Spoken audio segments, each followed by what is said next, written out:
पंचायत घूम के गणेश भैया गांव समाज के सेवा कर चाहतानी। यही से जम्मू पंचायत के समस्त जनतागण से आग्रह बाकी एक बार सेवा का मौका दी जा। जनता ने की है तैयारी, गणेश भैया की है बारी। गणेश भैया जिंदाबाद जिंदाबाद जिंदाबाद, गणेश भैया जिंदाबाद जिंदाबाद जिंदाबाद। देखे मतदान भारी मतों से जीतोई है, मतों से जीतई हा। देखे मतदान भारी मतों से जीतोई है, हो मतों से जीतोई है।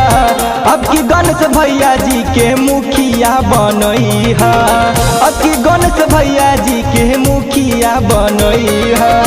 देखे मतदान भारी मतों से जीतोई है, देखे मतदान भारी मतों से जीतोई है, हो मतों से जीतोई है।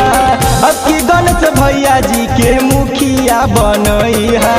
गणेश भैया जिंदाबाद जिंदाबाद जिंदाबाद, गणेश भैया जिंदाबाद जिंदाबाद जिंदाबाद, गणेश भैया जिंदाबाद जिंदाबाद जिंदाबाद, गणेश भैया जिंदाबाद जिंदाबाद जिंदाबाद। इंदिरा बात सब लोगवन के बानी, एको रुपया घूस नहीं लागी चमानी, लागी चमानी। हो इंदिरा बात सब लोगवन के बानी, एको रुपया घूस नहीं लागी चमानी। एक बार मौका दे के जरूर जमोई है, एक बार मौका दे के जरूर जमोई है, हो जरूर जमोई है। गणेश भैया जी के मुखिया बनई है, जमुपन चैतवा से विजयी बनई है। गणेश भैया जिंदाबाद जिंदाबाद जिंदाबाद, गणेश भैया जिंदाबाद जिंदाबाद जिंदाबाद, गणेश भैया जिंदाबाद जिंदाबाद जिंदाबाद, गणेश भैया जिंदाबाद जिंदाबाद जिंदाबाद।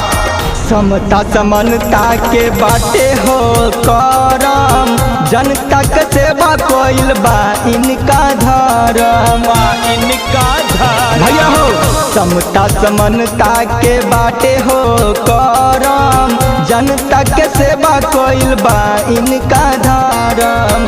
एक बार मौका दे के जरूर जमोई है, एक बार मौका दे के जरूर जमोई है, हो जरूर जमोई है।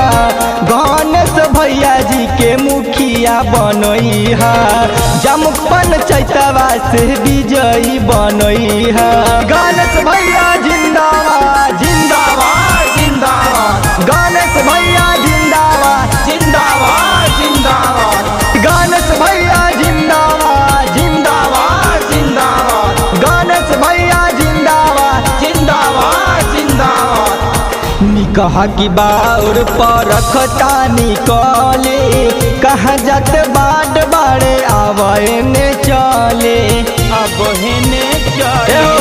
निकहा की बाउर पर रखता निकले, कहाँ जाते बाट बाड़े आवे ने चले। कौशल बाबला इहे बना चैतवा के जगावे, कौशल बाबला इहे बना चैतवा के जगावे, हो पंचायतवा के जगावे। गणेश भैया जी के मुखिया बनई है, चमुपन चैतवा के विजयी बनई है।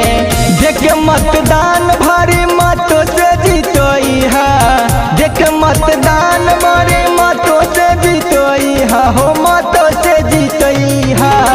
गणेश भैया जी के मुखिया बनई है, जमुपन चैतवा से